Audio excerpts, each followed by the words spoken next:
Dixie Queen Rag, what a fun tune that is. That tune has got 3 different themes in it. That's one of them. One of the other themes was, the other theme was,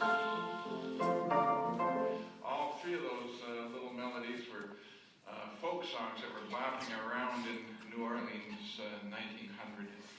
Some publishers and a piano player got together, they strung the things together and published it and called it the Dixie Queen Rag. So the origins of all of 3 of those little melodies are unknown. They're just folk tunes.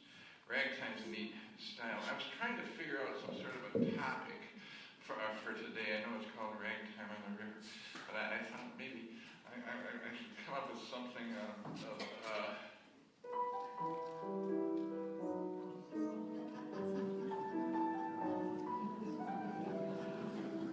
something that maybe we can more relate to at this moment.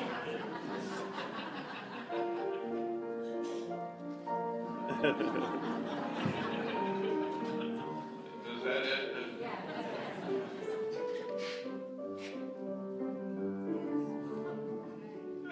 Yeah. But, well, enough of that nonsense. Ragtime on the River, the Mississippi River.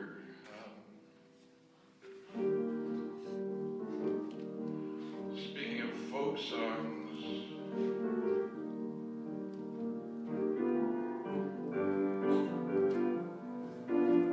this is not one of the famous piano rags. It's another tune that came out of the river area in the 1880s.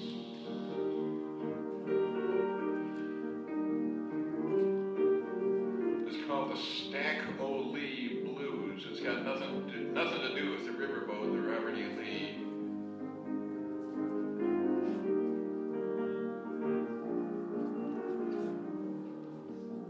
This tune has to do with a guy whose name was Lee Shelton. He was his nickname was Stacko, so he became Stack-O-Lee. But he was a violent criminal. What a beautiful little tune to get wasted on this guy.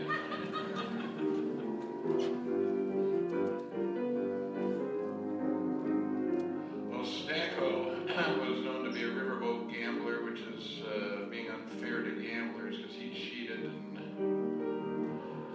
And it was not a good idea to catch him cheating, because you might not be on the boat when it lands. He was a bad dude.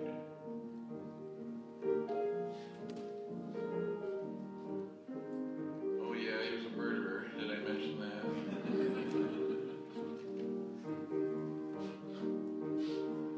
In the 1950s, they actually revised this tune that I'm playing right here. They changed the melody and they changed the words. And they got his name wrong because they called him Stagger Lee. Remember Stagger Lee? The night was young and the moon was yellow. The leaves come tumbling down. Well, that was 1950s. They got a lot of the information wrong. The original words to this were so violent that when the band first recorded it in the 50s, no one would play it. Dick Clark threw this tune off of the bandstand. So the boys recorded it in the form that you heard, Stagger Lee. Here's one of the old original verses about Stacko.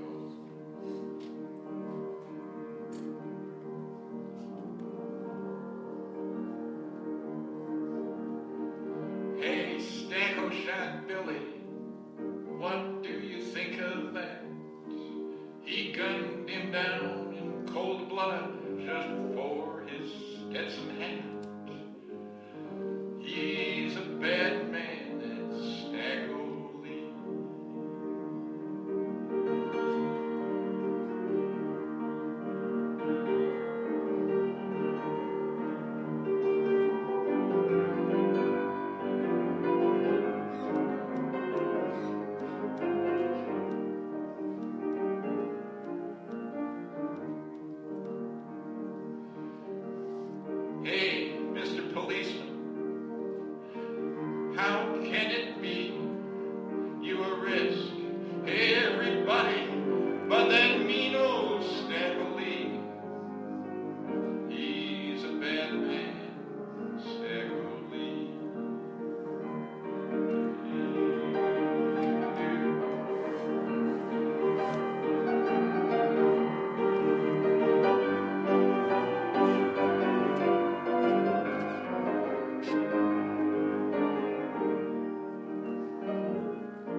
1890s. They didn't, oh, it was ragtime in the 1880s when they came up with it. But they hadn't invented the word ragtime yet. What is ragtime? It's melodies that land in between the beats. 1, 2, 3, 4, 1, 2, 3, 4. You'll hear the melody notes landing in between. You hear the left hand hit afterwards. Like that. So that became the definition of ragged time, as they call it. So the piano pieces that followed later, they were more intricate. A tune like that was just handed down, played by ear, verses added, different verses in Natchez, then from in St. Louis. St. Louis.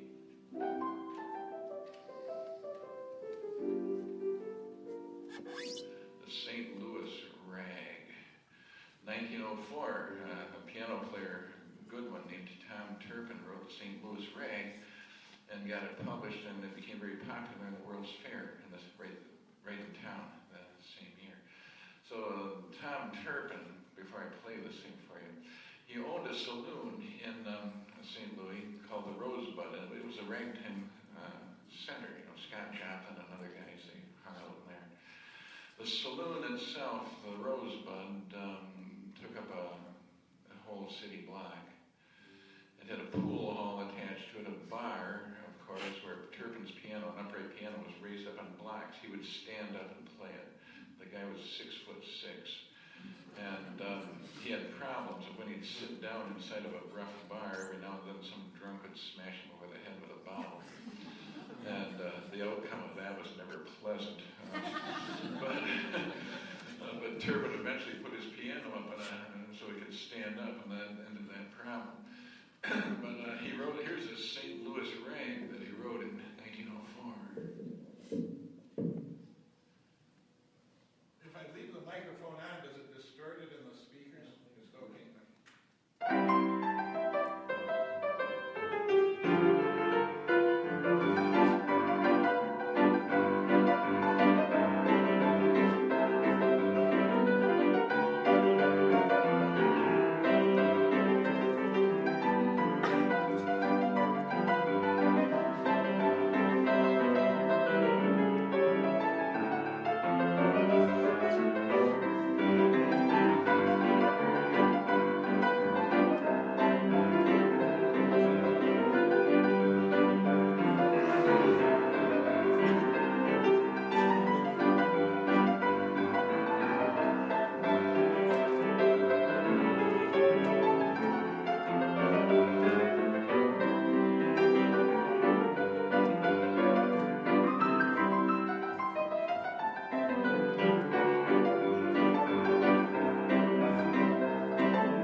1904 in the World's Fair. Well, Scott Joplin was living in St. Louis from 1900 to '07, and he hung out in this bar with others, of course. But Joplin's publisher was after him to write a piece of music, and they could publish it and get it into the fair, maybe sell a bunch of music, which they did. So Joplin wrote one called The Cascades, which I'll play next year. And the Cascades was actually the name of a huge fountain compound that was in the World's Fair. It had water cascading down, from up there, the bases of buildings. It was spectacular. So Joplin wrote the Cascades, and it appears,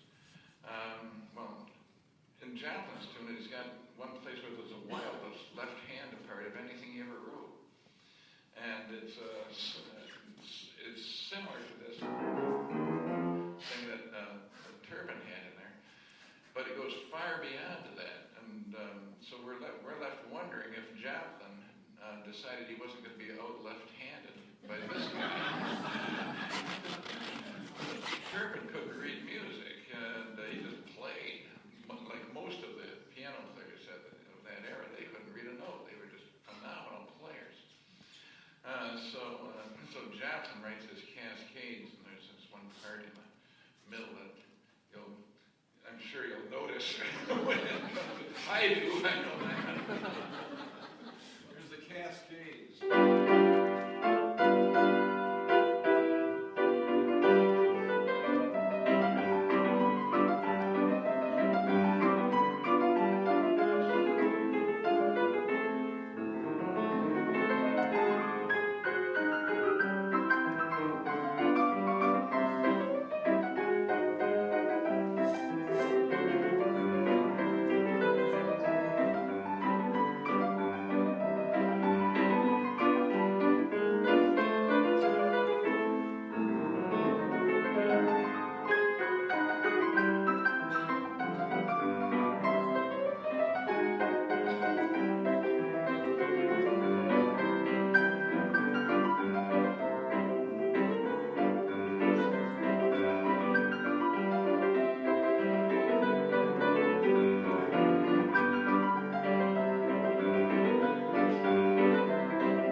Ragtime, and the first one we played for you, of course, the Dixie Queen, that was little ragtime tunes that had just come out of the folklore. I want to go back down to New Orleans here and play you a thing called the Canal Street Blues. Well, today we think of blues as being slow, sad things. Well, that's normally it. But this Canal Street Blues is a happy tune. And this is a tune that the Dixieland bands would play in funeral parades. Excuse me, they would play slowly and sadly going out to a cemetery, following a horse and carriage. And then on their way back into town, the band would play with fun and joy and celebrate somebody's life, like that. So this Canal Street Blues was played by Louis Armstrong and many, many others. So here it is.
probably be the most interesting.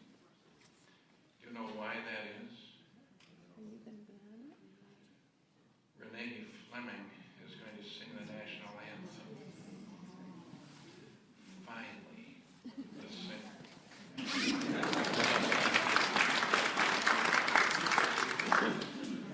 No more of this emoting. How did that ever happen, emoting? A friend of mine is dean of music at Miami University. Shelley Berg is his name. He did a research project over the last couple of years, he went out and interviewed rap groups. And he went right down into the drug gangs and find out, why are you guys doing this crap, basically. And they told him, they said, if we had music in our schools, we wouldn't be doing this. So, next time you hear about somebody wanting to get rid of a music program, tell them it's got a lot more to do than, kids get to learn how to be together, how to have an instrument that they can get better on it, improve on it all of their life. That becomes their goal. And how to be in the middle of an orchestra or in a band. And by doing this, I can help this over here. So that is what music training is all about. And here, the dean of music went to the rap gangs and they told him that. So, enough of that. Let's see. Since we're on the low-life side of the street right now, you noticed?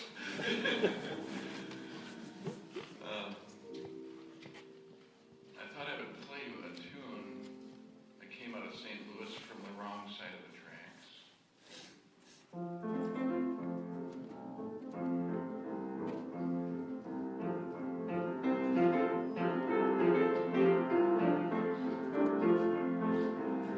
You all know this tune, you just don't know it yet.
toured this country for, I think, 30 years, and he had his own private train car.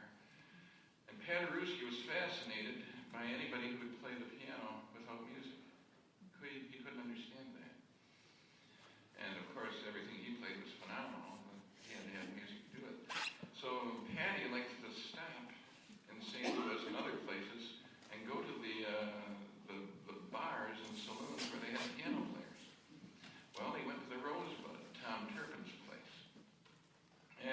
somebody was playing that tune right in there. We're talking now 1901.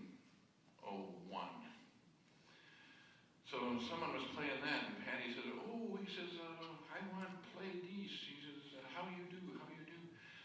So finally the guys, they said, "Hey, this very tune was written just a few blocks down the street, 10 blocks away, I guess. It was written by a woman named Mama Lou. She's a singer. You want to go there? Oh yeah, take me down." So they took him down to this place which was known as the Castle, which was the most notorious red light house, not only St. Louis, but the whole area of the river. Madam Babe Connors ran the place. She was total African black with flaming red hair. And the place had a saloon attached to it, and it had a stage down at that end, and the girls would get up and do can-can dances. There's a piano player down there, and Mama Lou was a singer in this place. And by the way, I won't do too much Mama Lou here today, but she wrote a whole bunch of tunes that you would recognize. Well, of course, the original words were foul. And when you read about her, you'd find that she would sing all night, and every last one of these things would be obscene. So this song was called, of course, "There'll Be a Hot Time in the Old Town Tonight," that they were playing at the Castle, and the girls were doing the can-can through the place. So they bring in Paderewski, and he says, piano, yeah. So that she was down there belting out some tune, and the girls are dancing, and people are drinking beer and whatnot. Patty, they take him over to the piano, and he meets Mama Lou, and he says, "I want to play these tunes." She says, "Okay." So he played it for quite a while in that place that night. And I think it was November 8th of 1901. And it's not known if he even knew what kind of a place he was in. But he played the piano for quite a while in there, and when he left, he could play the Hot Time in the Old Town Tonight. Here's another one of her tunes. You'll recognize this one immediately.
Well, okay, there's one more tune of hers that I want to make you aware of. It's been a famous and infamous murder.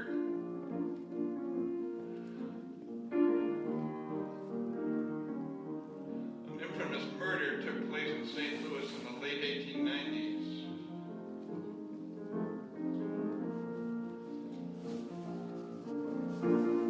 Frankie Baker killed her boyfriend.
Frankie went down to the hotel, pulled out the old 44. Rudy toot toot 3 times he shoot right through that hardwood door. He was her man. She did him in.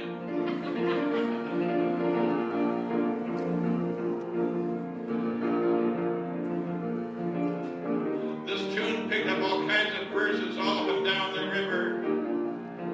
It had hundreds of verses. So one of the later verses that became my favorite, one of my favorites, went like this. Well, now Frankie looks out of the jailhouse, far as she can see.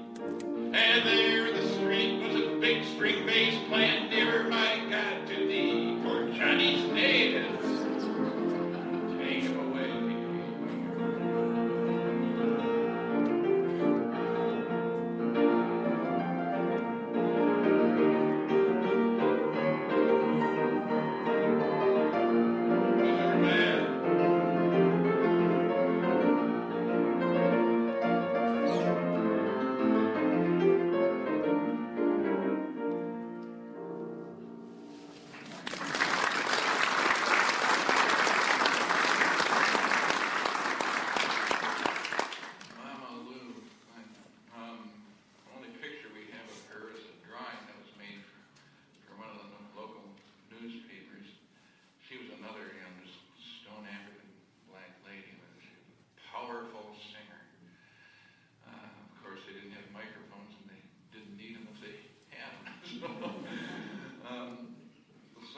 Frankie and Johnny, they played with a little bit of the facts in that. Frankie and Johnny, wait a minute. Frankie Britt was her name, and she killed a guy named Albert. I'm sorry, her name is Frankie Baker, and the guy's name was Albert Britt. So apparently Frankie and Albert were lovers, didn't they? So they kind of did a little rearranging of some letters or whatever they did. So there's another place where they got a little bit loose with the facts. Frankie went down to the hotel, pulled out the old 44, and Rudy toot toot 3 times he shoot. No, she didn't. She knifed him.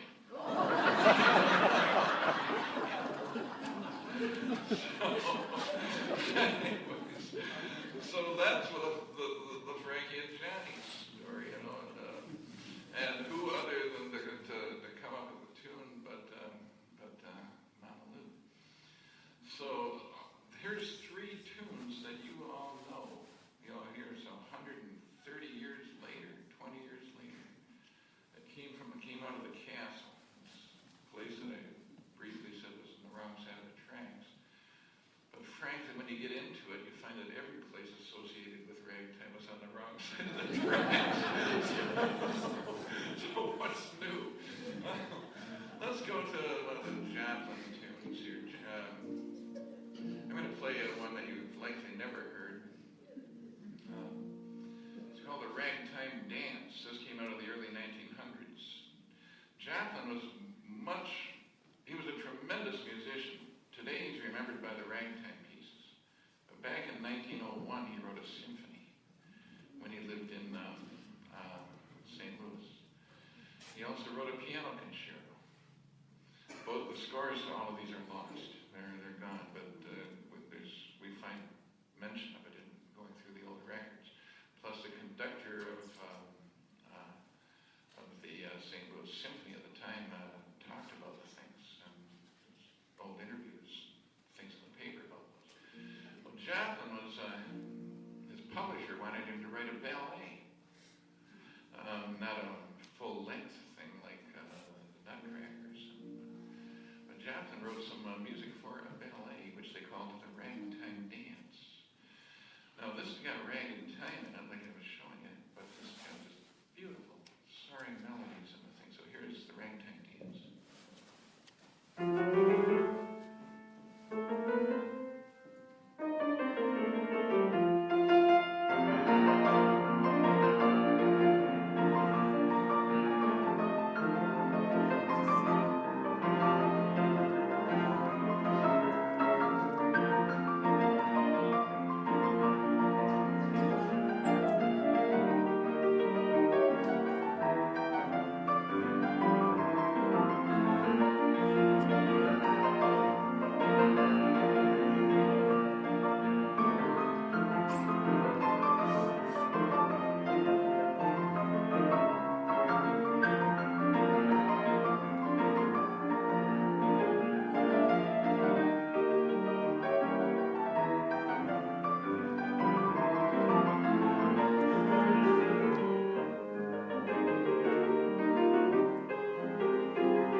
slaving away trying to do that for over a year, somebody pointed out to me that 3 guys were playing the piano rolls.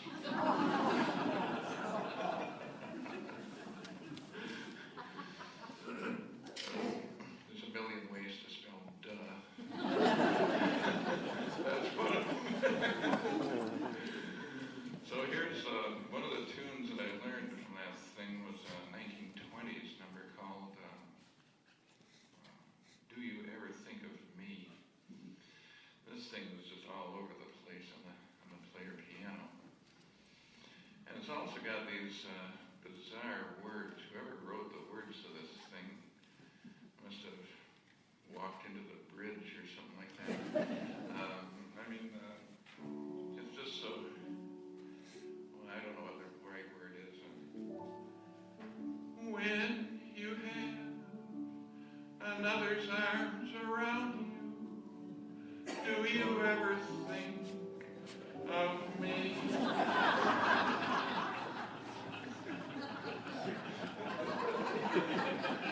What's the verdict, Your Honor? Not guilty.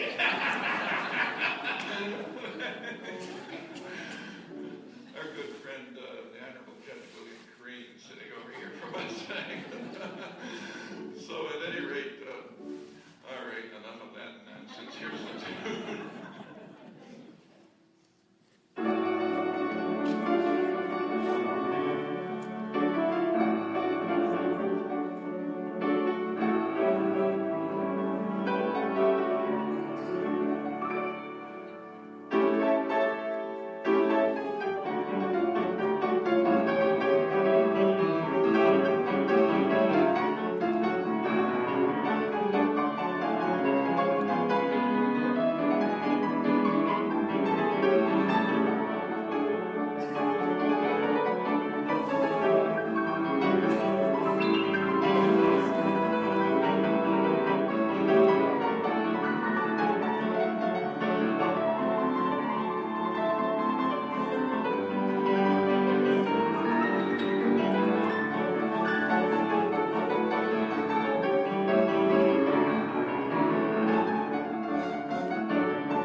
That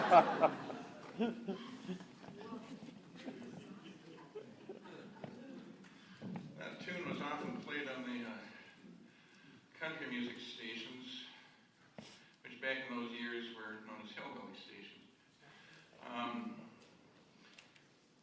When I was playing in Detroit in the 1960s, I played in a lot of bars, little bands like that, hillbilly bands. Well, one time I went into this place in Hazel Park. Any of you remember the nickname for Hazel Park? Hazel Tucky.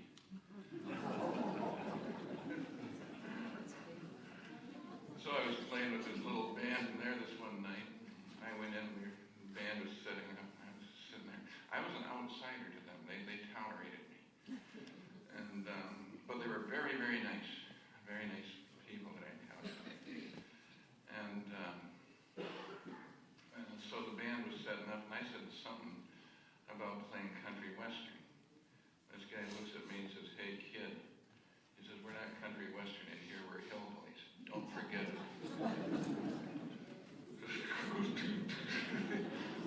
Yes, sir. Oh, good Lord. So I've been teaching a course in Florida. It's actually two different universities.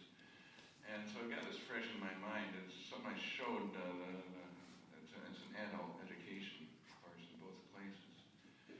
And so I wanted to just show you something about this hillbilly background. In case, most people don't realize this, but the rhythms, the same rhythms that you find in ragtime, can be also traced through the American hillbilly all the way back to the early 1700s. So that opens up a whole bunch of questions right there. And I've been studying that a lot. But in this, the hillbillies came from Northern Ireland and Scotland. That's where they came from, Ulster. So, if you hear a tune like this,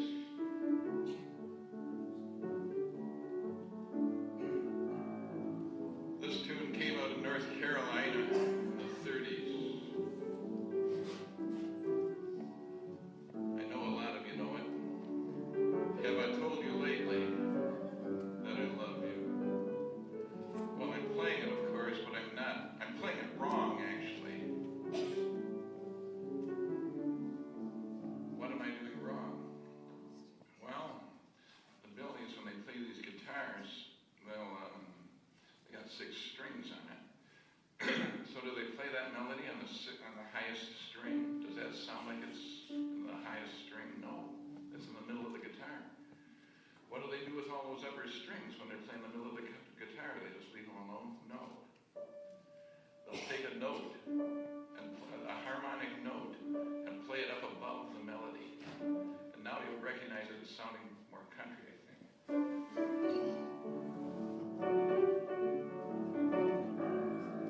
That's a guitar style of playing.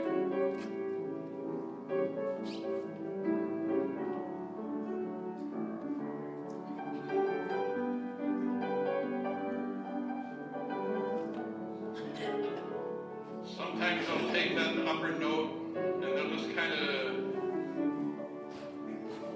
do that kind of thing on it.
I was listening to that. Wow, that's fantastic. Of course, it's not going to work in this place for 7 hours. People like to sing. So then he finished, and the people clapped, and he just turned around and started playing Chopin. Huh? Left out the crowd. Are you forgetting something, buddy? So he finished Chopin, and people clapped, very appreciative, but less. So then he started playing this very same tune. He started playing this.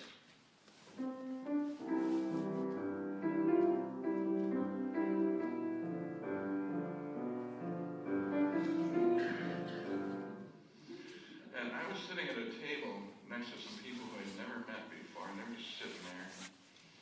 And the guy had by now played Beethoven and Chopin, and now he's playing this. And the guy said to his wife, he says, "That guy's pretty good, isn't he?" And she says, "Yeah, he is.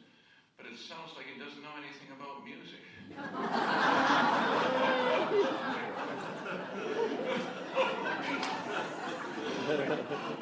Okay. I'm sitting there. What I learned right then and there is that you can never fool the audience. Every one of you knows a lot about music. You don't know how to put it into words, maybe, but you know what's right, you know what's good, and you know what's bad. And you know shades in between. So I'm sitting there, and I knew what the guy was doing. He wasn't playing the hillbilly overtone.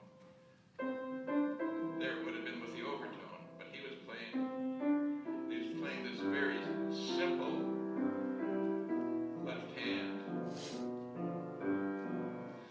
and doing that wrong. And but there was something else that I knew that the others didn't. I knew that he was in the wrong key. He was playing it in C major.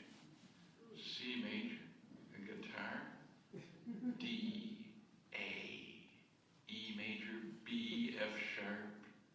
These are the keys that you hear the Billies playing in. So I'll just show you a difference. I'll even use that overtone in C.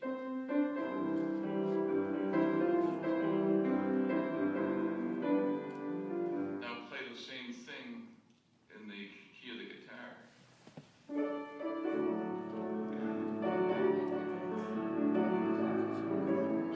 You hear how it just sings out at you? Every one of the keys has got its own personality. I guess he didn't know that. But that woman knew it.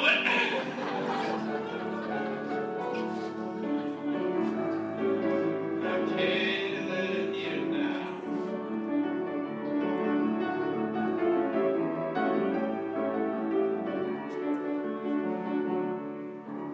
I'm going to play one more tune before we take an intermission, but I'm going to put a picture up here during the intermission. And in all the reading that I do and studying to teach these classes and things, I do a lot of reading so that when I tell you about Mama Lou or Frankie and Johnny, I'm doing the best I can. So in reading about the hillbilly music, I ran across the Hatfields and the McCoys. The great feud of the late 1800s lasted 30 years. They lived across the river from each other, West Virginia and Eastern Kentucky. Does that tell you anything? Okay. So they didn't contribute anything to music except that they were Irish, Scottish. But in all the research I was doing the last 2 weeks, I ran across a picture of the leader of the Hatfield clan. And it was a guy whose name was Devil Anse Hatfield. You saw the picture of him earlier. Oh my God! So I'll set it up here. And Judge, you saw it. His honor here, he said if the guy showed up in his courtroom, the judge would probably say to him, well, not guilty, sir. Can I buy you a drink? And the guy, Devil Anse, would have probably said, I brought my own. So, all right, let's have one more tune for the intermission. Another one of the piano rolls. This is the 12th Ragtime.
wrote an opera at the same time. The name of the opera was A Guest of Honor, and that opera is lost. And, somebody stole the manuscript. I won't go into that. But I mentioned the guitar playing because in this piece that I'm going to play here, Solace, he uses that guitar overtone that I was showing you. And so you're going to recognize this tune. Of course, it was very popular in the Sting.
Southern gospel is filled with these ragged rhythms that I was pointing out earlier. Their hymns were very often made up on the spot in tent meetings. They didn't have hymn books. They had little bands that would play in these tents and rustic churches. So the Southern gospel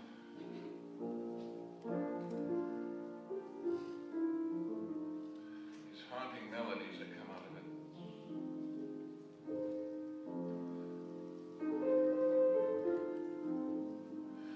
If you happen to go into one of these places and hear a group of them singing, you might notice that they can become quite emotional song that's sad in nature like this one. People might start crying as they're singing. They might roll around on the floor, become emotional. Back in the 1800s, people used to laugh at them and call them holy rollers.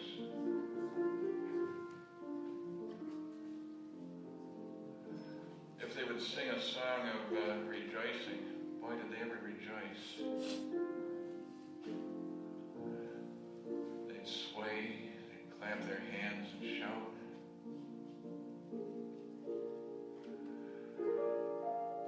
And when people would listen to it,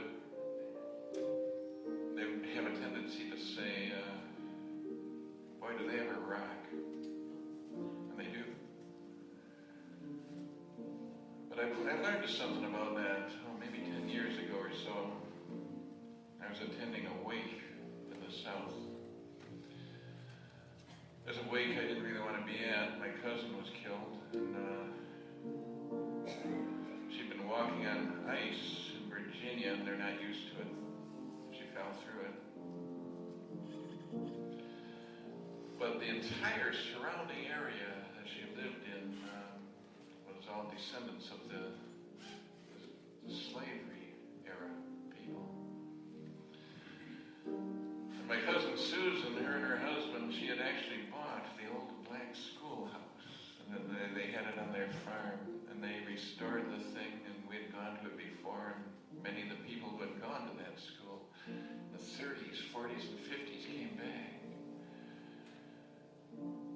So now we went back again, this time for a wake.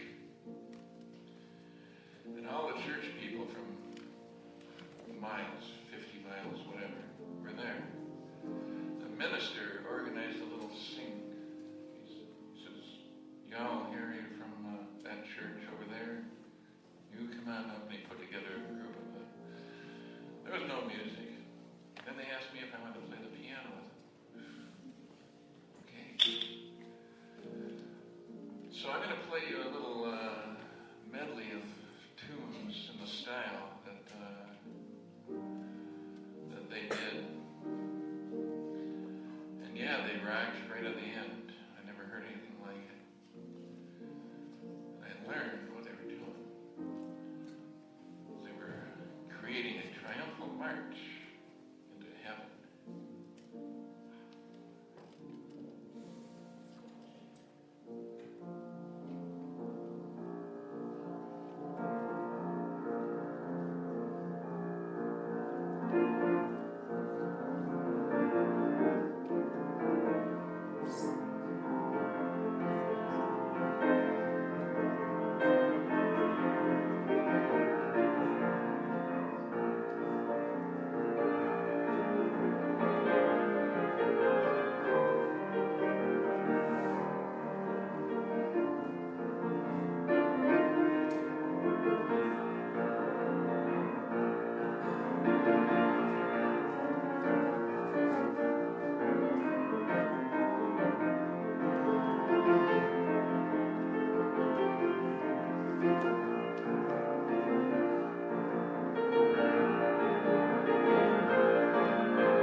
he said, I never saw a tuxedo before in my life. He said, they put me in this thing. I'm standing backstage, didn't know what to do, and finally they pushed me out on the stage. I looked at this place full of people, and I didn't know what to do. And since there was a piano sitting there, so I decided to rock the house.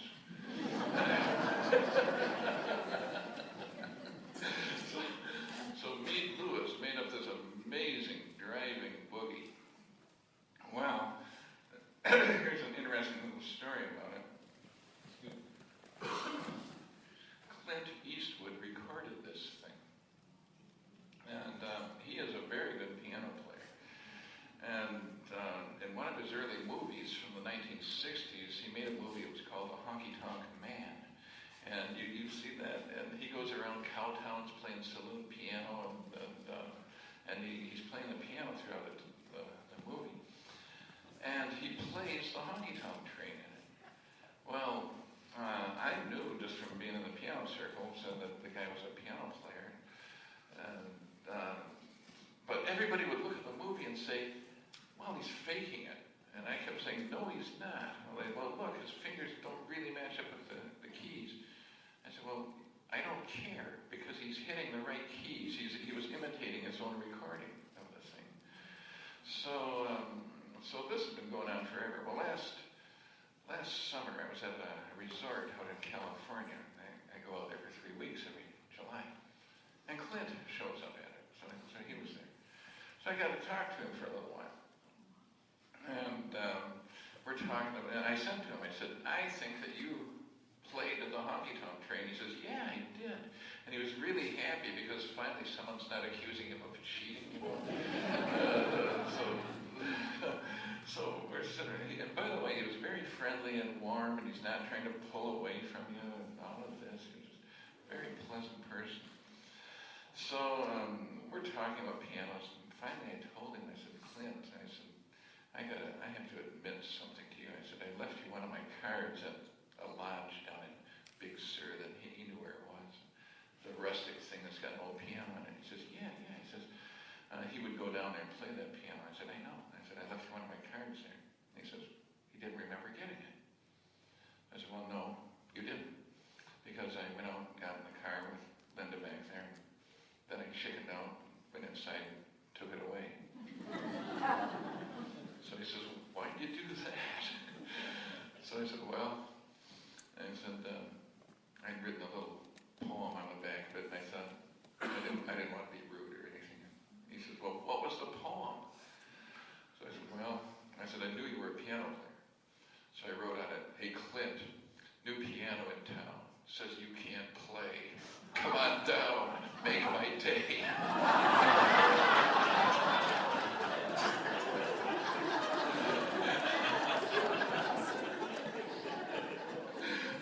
So he just breaks up laughing. He says, oh, good Lord. He says, well, how can you win? He says, I wanted that. He says, why did you take it away? And I told him, well, I was afraid I'd be at home in Michigan. It'd be a dark and stormy night. I'd hear knocking on the front door. I'd look out I'd come out and open the door, and there'd be this, dirty Harry, the big brim hat, the rain coming down. And I was afraid he'd say to me, you piss me off. I had a heart attack at the time, so I've been back in a cottage. So he was just really upset that I didn't leave the thing for him. So I had an old floppy hat that I wear around, and I had one of those cards on the top of it, and it had been there for 6 years, The card had been in the African heat, it had been in, everywhere. So I pulled it out, and it was all beat up, of course, the ink's running. So I wrote the poem on it, and I gave it to him, and he looks at the thing, he says, is this your card? Africa, So he really got a kick out of the thing. He was passing it around, showing it to his friends. But I doubt if it's going to show up in Clint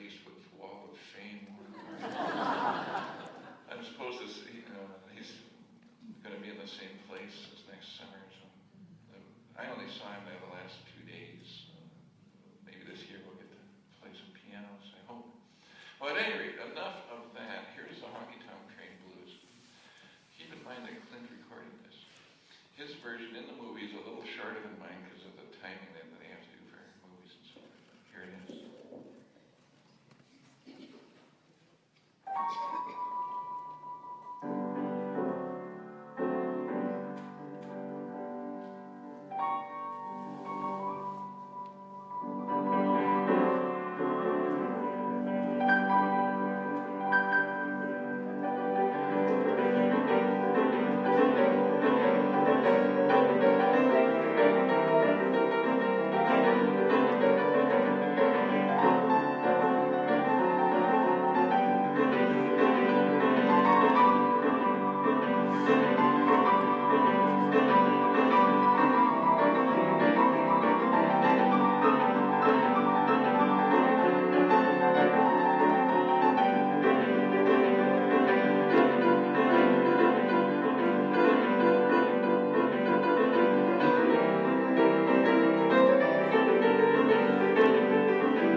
So after the first round, she goes and crashes back there in the corner, and she says, "Hey, boss," she says, "she's beating me up. What's going on here?" And Clint says, "She's younger than you, and she's stronger than you. What are you going to do about it?" There is a lesson in life right there. Oh, let's see. Let me play another tune here, and then I'm going to ask you guys if you've got any questions. What do we play? Trying to think of something to play. Country tune, rag, piano roll, boogie, country.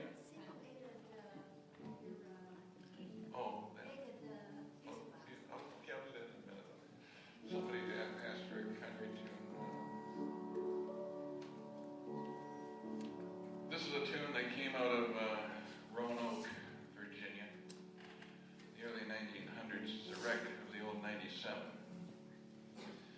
And I played a whole series of concerts, I think of 4 in a year, in a college that was about 30 miles outside of Roanoke.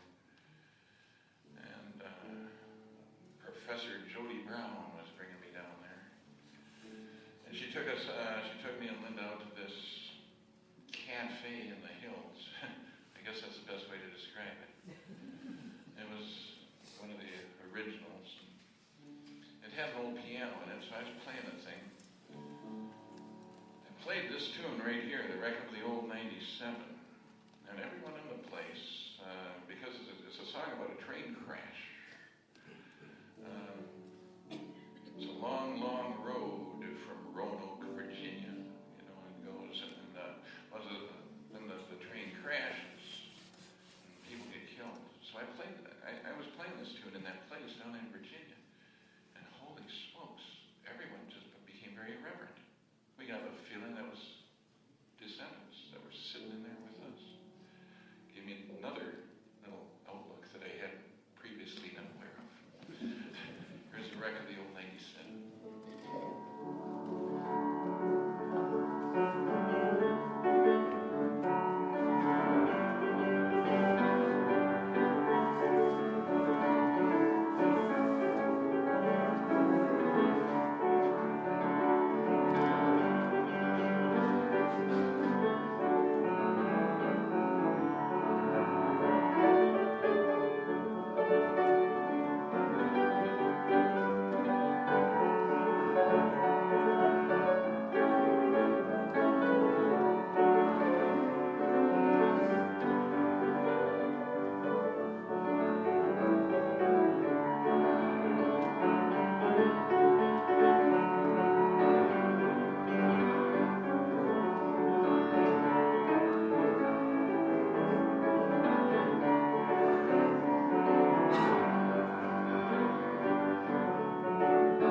I fooled around with pianos. I was a French horn major at the Eastman School of Music. That was the instrument I played. Then I was in the Rochester Philharmonic when I was 19. Then the Baltimore Symphony, and I quit playing in the symphonies when I was 22 because I felt like a failure, I guess. I just got a job playing barroom piano. Something that was easy for me. So I don't know how to answer that. I don't know how old I was when I started. So do you use much in music, reading music? No. Or just memory? No, yeah, I don't use music. It's amazing. Yeah, no, I just, something I learned that I had to do when I first started playing in the Rathskeller. All of my background was classical music. I could play horn concertos on the piano and things that we'd learned. Things that I've heard.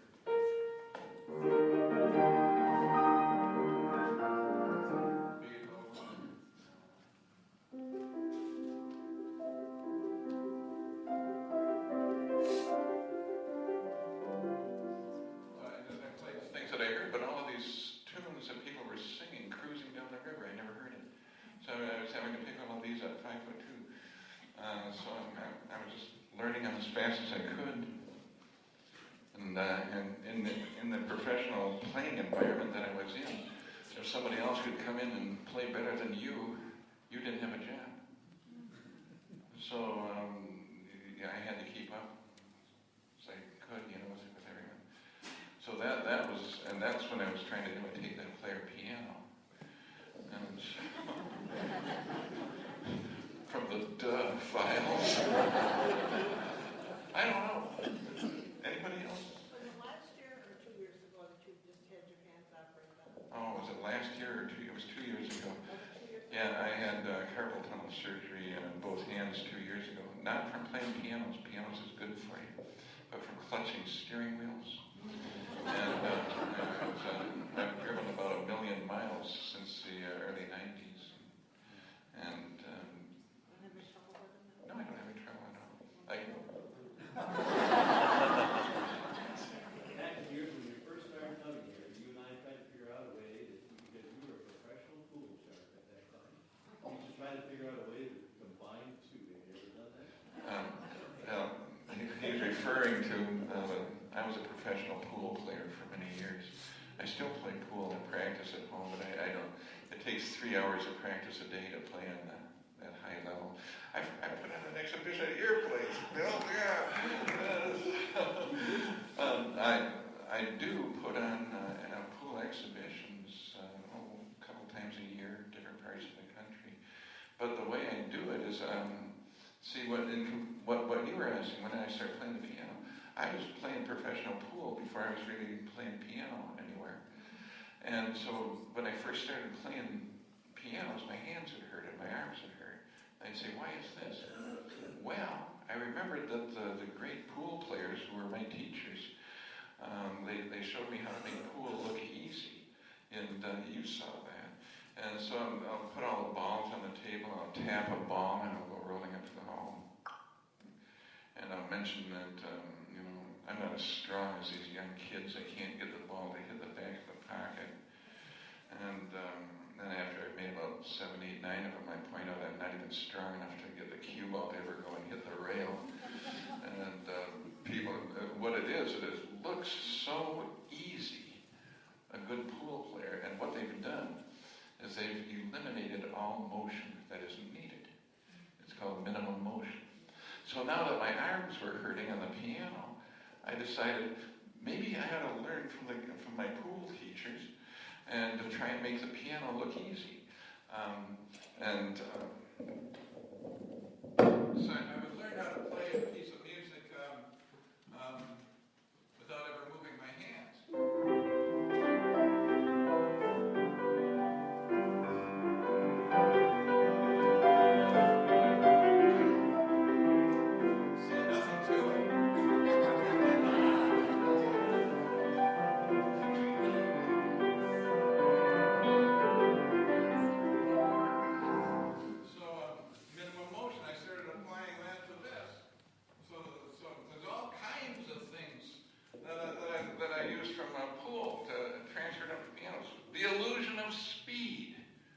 I can play 5'2". What's the right tempo to play 5'2"? The tempo everybody sings at 5'2". If I sit there and play, it's terrible. So you get fired. You can't play it too slow either. So, but then when people aren't singing, I'm putting in all kinds of things.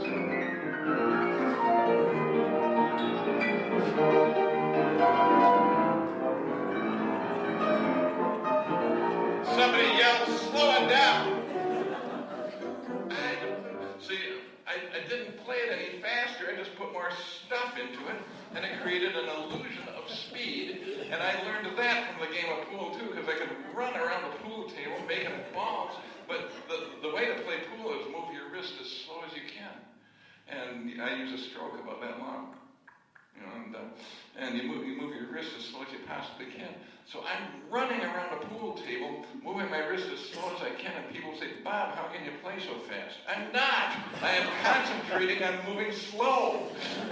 So it creates, once again, it's the illusion of speed. Well, I've put on exhibitions that went on for over 2 hours. We ought to do that here sometime.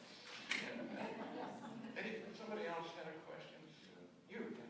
When you left classical music for ragtime, did your orchestra mates support that, or did they feel you'd gone to the dark side?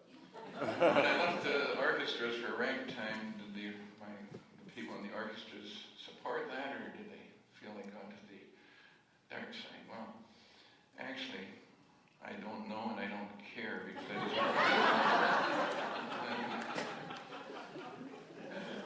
that's really the true answer. I was in the Baltimore Symphony and I quit because of a lot of reasons. And I could play the horn like a flute, all 4 octaves of it. I was assistant first in Rochester when I was 19.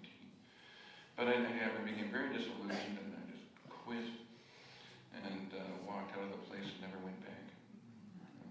It was the end of a season. But anybody else? What instruments do you play? Do you do saxophone or? Oh, no, I don't play anything else. Nothing in the room. Just this. Can't play a horn anymore. No, I've got my horn. No, this is hanging on the ceiling of my office. I try and play it, my mouth swells up. That's the end of that. Did you ever have your own band? Did I ever have my own band? Yes. The Dixieland Band. The Sweet Violets Ragtime Band.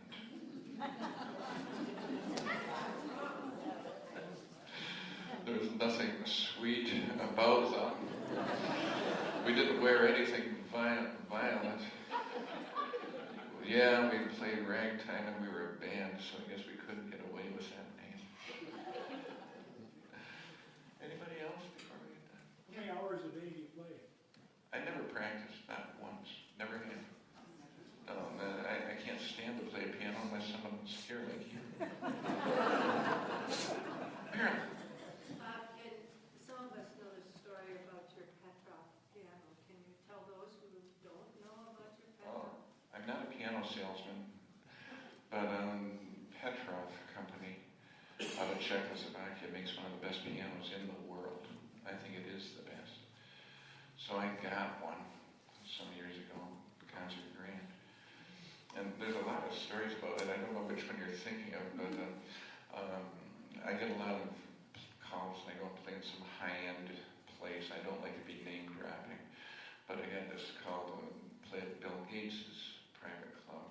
It's down in Southern California, out in the desert. So I went out there and the manager was a very nice guy. He said, let me show you our piano, Bob. I've got this Bösendorfer. And Bösendorfer, everyone thinks it's the best piano in the world. So I told him, well, that's a nice piano, but I'll bring my own. And so,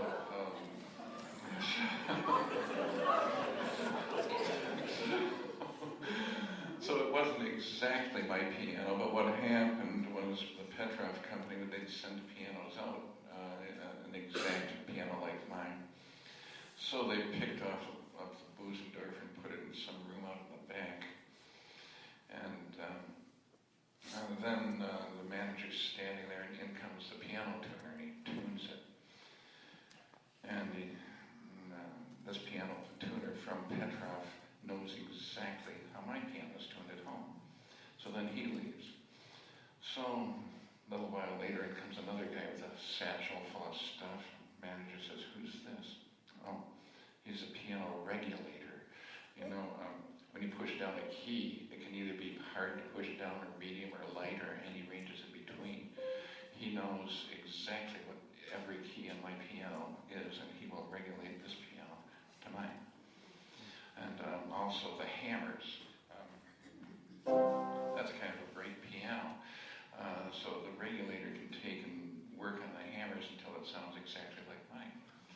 So the guy sat there for 3 hours and regulated the piano.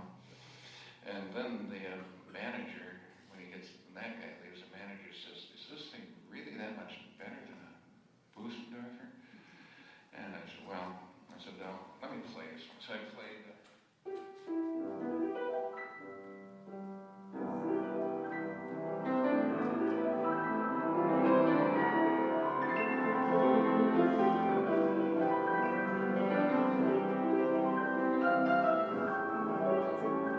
I stopped about there, and I said, "Now let's go play your piano." And we went back and played on his. It was it had a sound like that to it.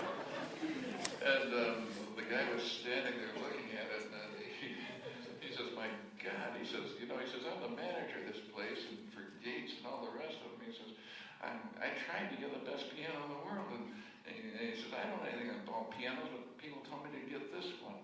There's a guy standing there, he says, "When the truck comes up to pick up this piano tomorrow," he says, "you put that one on it." He says, I can't, I wish I could." Thanks, Marilyn.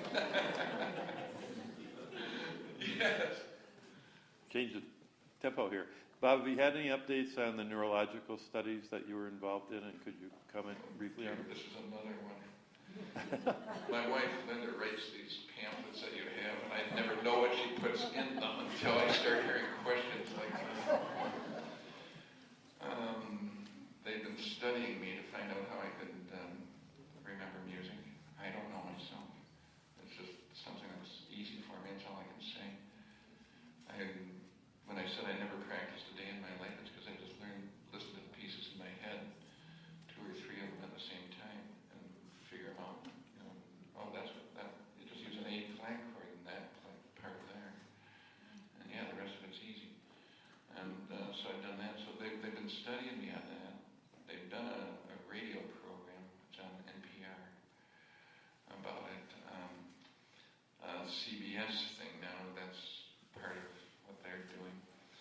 And Dr. Kirsten Betterman, she's from Germany, and she's trying to arrange for a whole series of seminars at neurological places in Germany. She wants to take us to. So that's about where it is right now. She keeps calling me up and asking more questions. She's got enough stuff, she says, to make 5 large articles in the New England Journal of Medicine. And so she won't do that. She says she's going to print a book out of it. That way she doesn't have to get edited by them and all that. And she said, so she keeps calling me up, asking me some other question. So that's where we are right now, treading water, I guess. Question. Do you ever make a mistake? Do I ever make a mistake? Well, I became a barroom piano player and a pool shooter. That rhymes with P, and that rhymes with G, and that stands for Grand Legs. Let me play one more tune here, and then we can all get home before we get dark in snow flurries and whatnot. But really, you guys, thank you very much for coming out in this and coming over here. Let's see, one more tune. I've done piano roll tunes and boogies and such, and somebody over here asked for that music back. Yeah. Was that you? I wrote a tune in the mid-'70s. It's a little rag in the style of Mozart. And because he died 100 years before Ragtime. So I always thought, what if it was syncopated, these melodies, what would it have sounded like? So this is called the Ragged Music Box.